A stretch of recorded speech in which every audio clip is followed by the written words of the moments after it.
This is the Chapter 10 exam review of the most missed questions. Question number 1. They want to know the average cost to produce 1 unit, and the way we figure that would be you take the product cost in manufacturing companies is always going to be equal to 3 things: material cost, labor cost, and overhead cost. You add all those together, divide by the number of units produced, and that's when you're going to get the average cost to produce 1 unit. So in this problem, we've got $31,750 worth of direct materials. We've got $18,500 worth of wages. That's direct labor wages for production workers. And then we've got $7,500 worth of factory overhead, and the way they explain this is lease payments and utilities on the production facilities, and those are things inside the factory, things going on inside the factory. So when you're trying to figure out product cost, what you're trying to look at is things going on inside the factory: materials, direct materials, labor, and everything else going on inside the factory is going to be overhead. If it's not material and it's not labor, then it's overhead. So we've got those 3 costs divided by 5,500 units, which gives us, looks like total production cost would be $57,750 divided by 5,500 units. And so the average cost to produce 1 unit is $10.50. Second question. They want to know the average cost to produce 1 unit. They give us that, which is $4.90. They want to know how many units were produced during the period. So if they give us the average cost to produce 1 unit, which is $4.90, how many units were produced? All right, so this little formula is that production cost in manufacturing equals the 3 things: material cost, labor cost, and overhead cost, and you divide that by the number of units produced. And in this case, we know what the average cost per unit is, which is $4.90.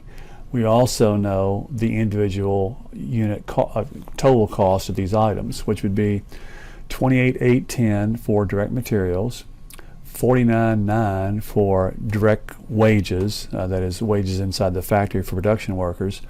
And we also know the overhead, which again, if it's not material and it's not labor, then it's overhead, which is $13,900. And we know that if that $4.90 was the product of those 3 pieces together divided by the number of units produced, then we can take $4.90 and we can say that that's equal to $92,610 divided by some number of units.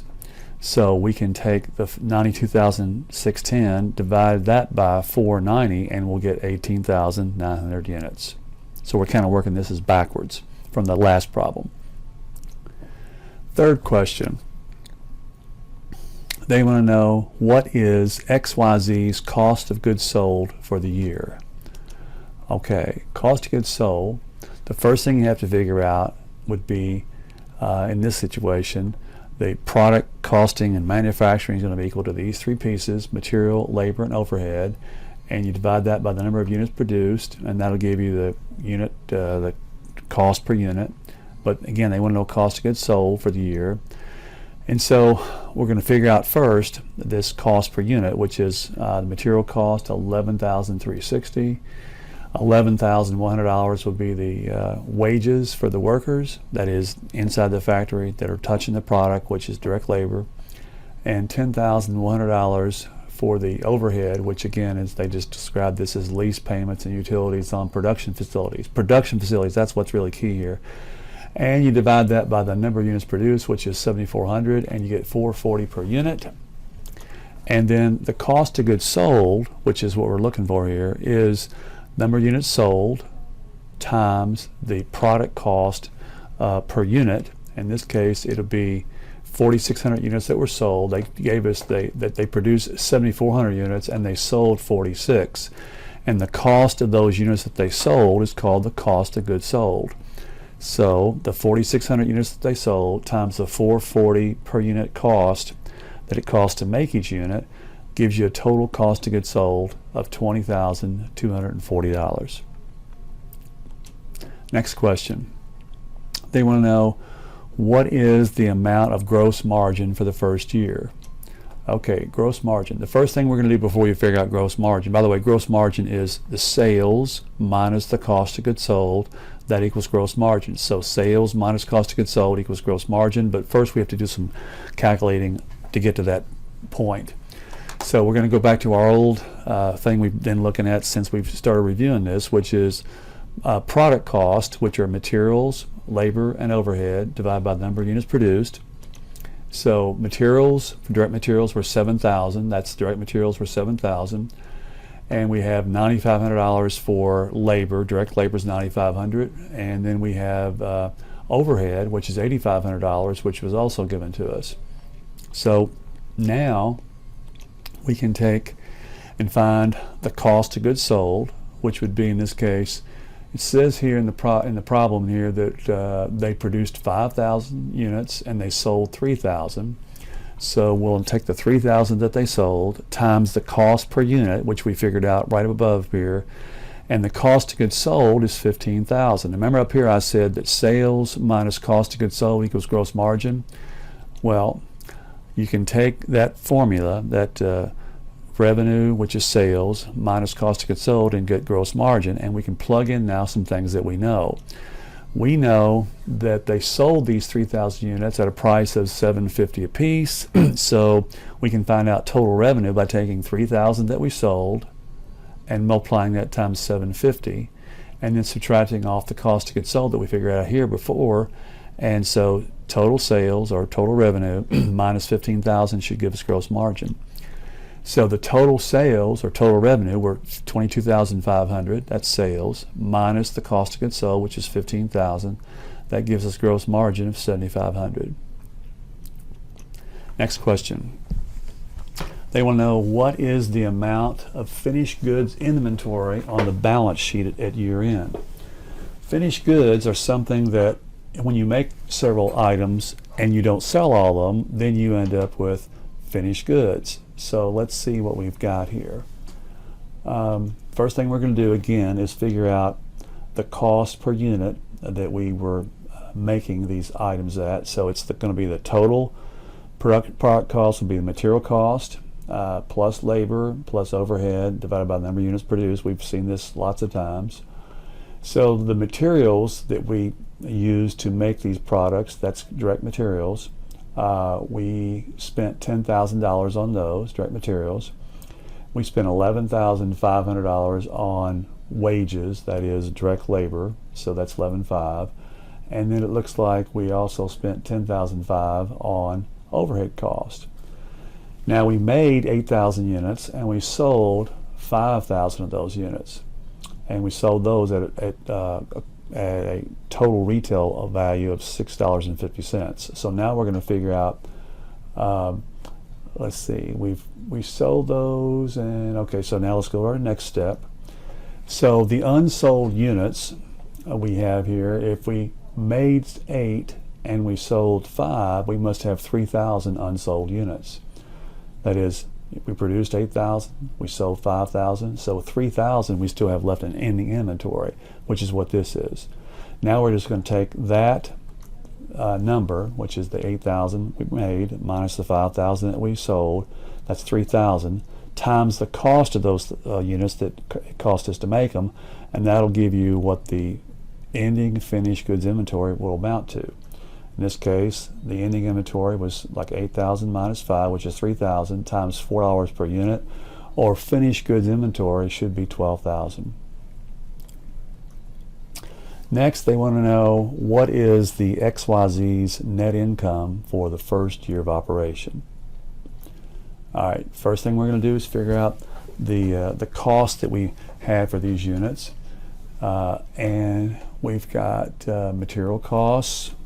In this case, are $16,360 for direct materials, and we've got $10,300 for direct labor. That is $10,300 for production wages, workers' wages, which is again direct labor. And our overhead is going to be $9,300, which is going to be that number up there. And so we'll take all three of those, add them together, divide that by the total units that we produced. The company produced 6,200 units. And when we do this, we'll get, that's going to be $5.80 for the cost per unit. Now, again, we're looking for net income.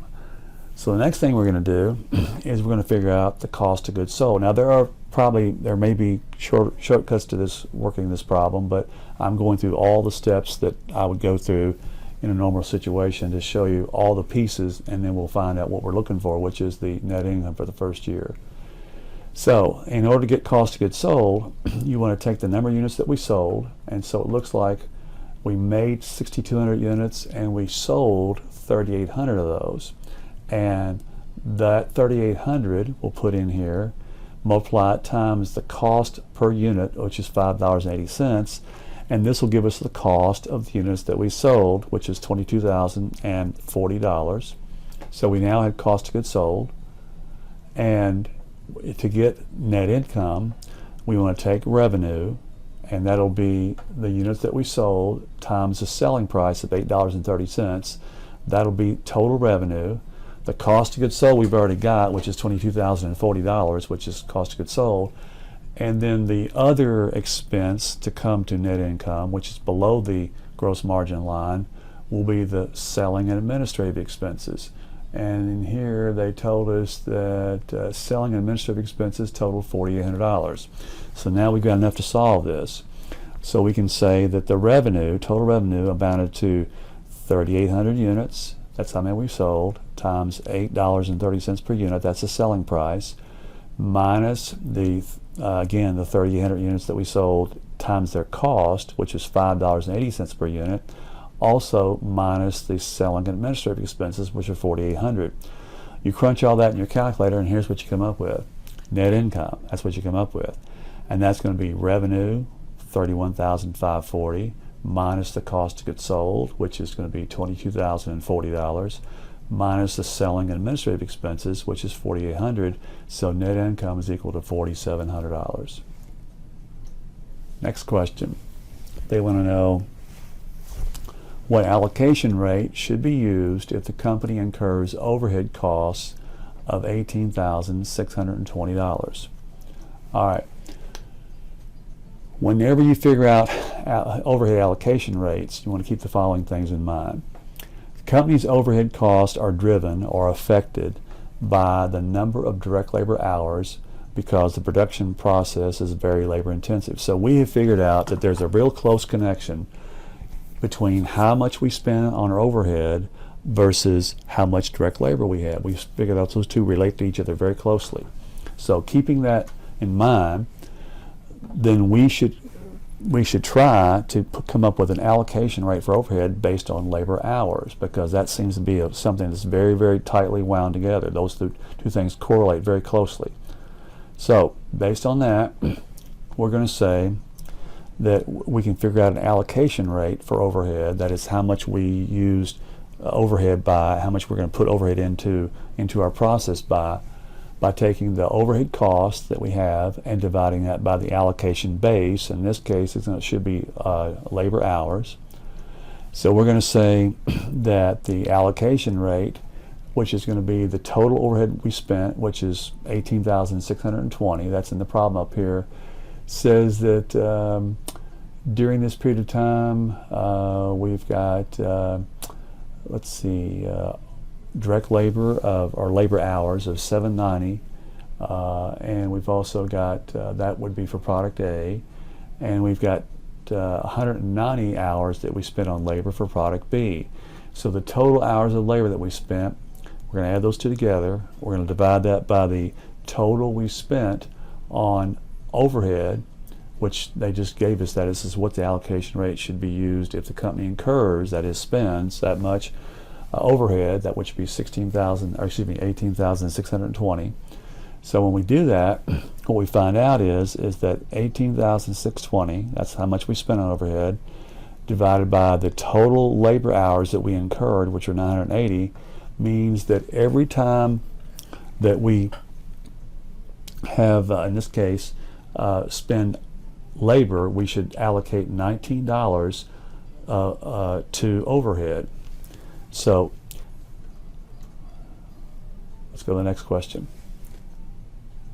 All right, so we've got all this information here, materials, wages, salaries, depreciation, rent, packaging and shipping, sales revenue, units produced and sold, 18,100, selling price, $19. And from all this, they want to know what is the company's cost of goods sold. Okay, cost of goods sold. That would be taking the material, labor, and overhead that's incurred in the factory and figuring out how much we have spent in terms of making these units. So we'll do that.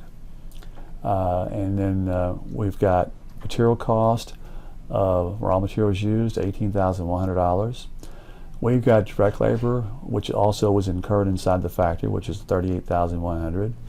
And then we've got overhead, which amounts to anything else that's going on inside the factory that's not material and that's not labor.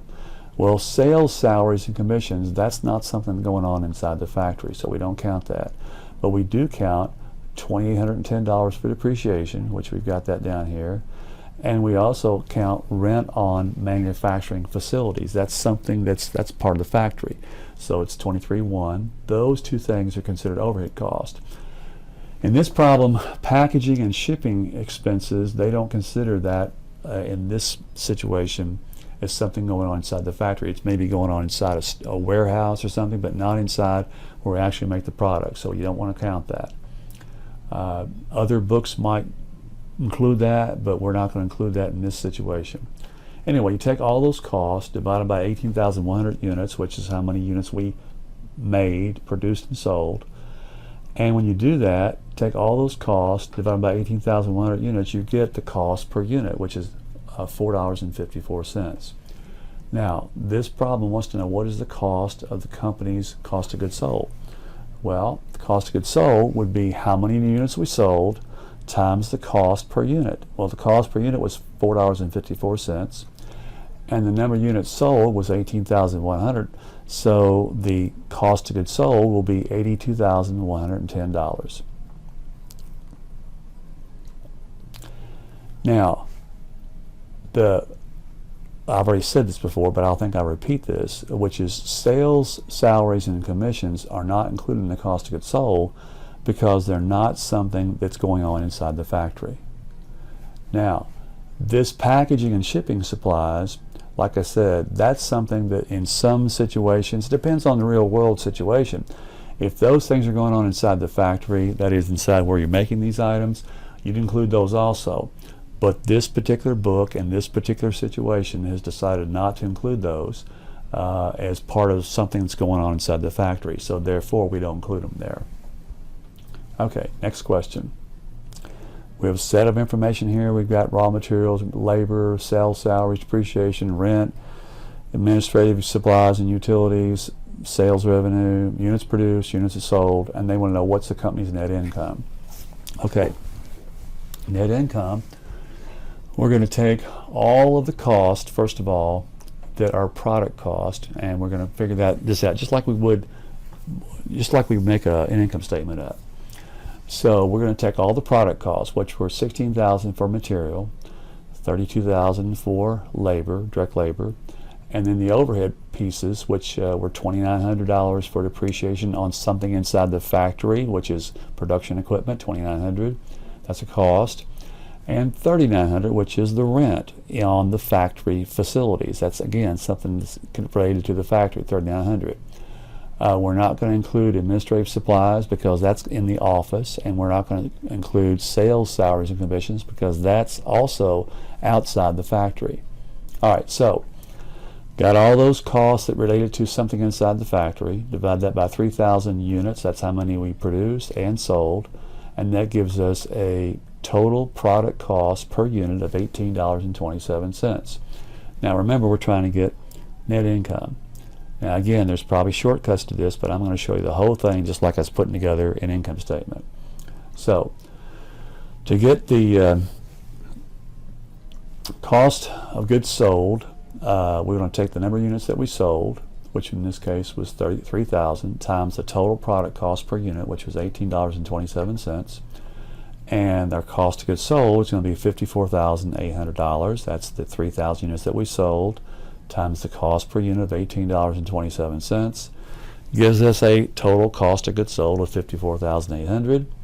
And now we're ready to put together this entire little piece of information, that's all the pieces for net income. So net income is going to be the result of taking revenue minus the cost of goods sold minus selling administrative expenses.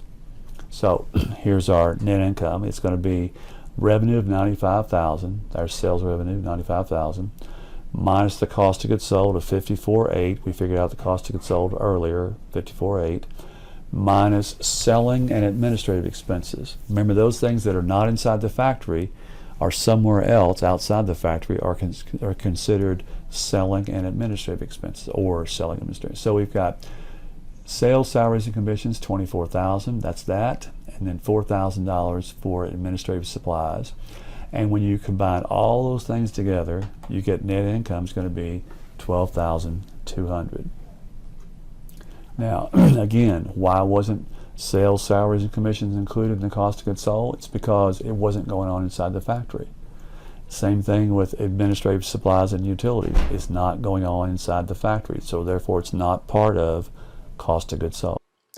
You should also study exercise 10-8A, and on that you should watch the hint video. This next exercise, you'll also see something like this on the test. It's exercise 10-13A, where you're supposed to supply the missing information on the following schedule of the cost of goods manufactured. Now, on this problem, what we're going to be doing is we're going to look at where we can match up three things, and we'll match up three things where we know two of the three things, and we'll solve for the third thing. So we'll start off, and you can start off anywhere, but I'm going to start off at the top here and go down. Okay, like I said, we're looking to find a combination where we know two of the three pieces, and we'll solve for the missing piece. So the first combination of three things will be beginning inventory plus purchases equals raw materials available. So in this situation, you don't know the beginning inventory, that's the blank here. You do know purchases, that's 118.7, and this two together would equal raw materials available, which in this case you know that, which would be 149.9. And if you know the purchases, and you know raw materials available, the difference between the two should be beginning inventory, and in that case it's $31,200. So we can fill in that blank there, 31.2. Next combination of things would be raw materials available, which we just knew that, minus raw materials inventory, which would be the ending inventory, is equal to the direct materials used. And in that case, we know the raw materials available. We know we don't know the ending raw materials inventory,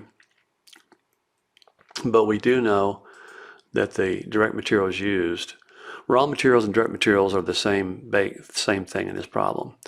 And so the way to find the raw materials ending inventory would be the difference between the raw materials available and the raw materials used, which in that case would be $26,500, and we can now take that blank away.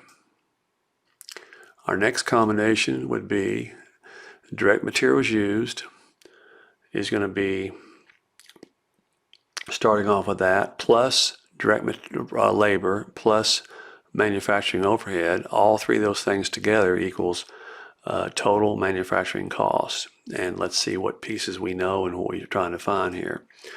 We know the direct materials used. We figured that we had that from the top one up there.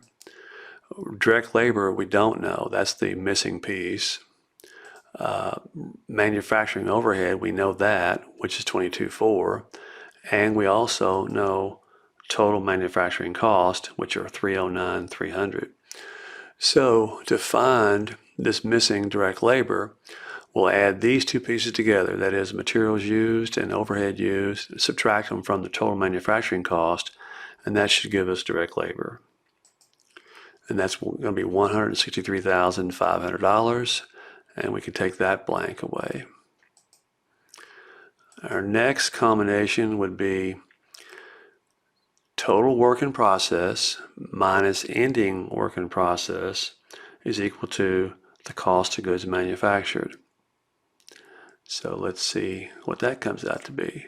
So the total work in process, and that should be total work in process beginning, we don't know. No, I'm sorry. Total work in process is this number down here. Total work in process, we don't know. We don't know the top one either, but we don't know. That's the one we're going to solve for, this one. Okay, so total work in process minus the ending work in process, which is $47,400, is equal to the cost of goods manufactured, which is the bottom line here on this problem, $306,500. So you can take the difference between the ending work in process and the, no, I'm sorry, you want to add the ending work in process and the cost of goods manufactured together to come up with a total work in process. And that will be a total of $353,900. And now we can take this blank away. So now all we have left is the beginning work in process inventory. So we can find that by saying if we know the total manufacturing costs and we know the total work in process, we can say that if we know that this is to be true, total manufacturing cost plus beginning work in process inventory, which we don't know, is equal to the total work in process. So we can subtract these two, difference between these two. That is the total manufacturing cost minus the total work in process, and that should give us the beginning work in process, and that'll be 44.6. So that's the kind of problem that we will be doing on the test. That's a homework type problem.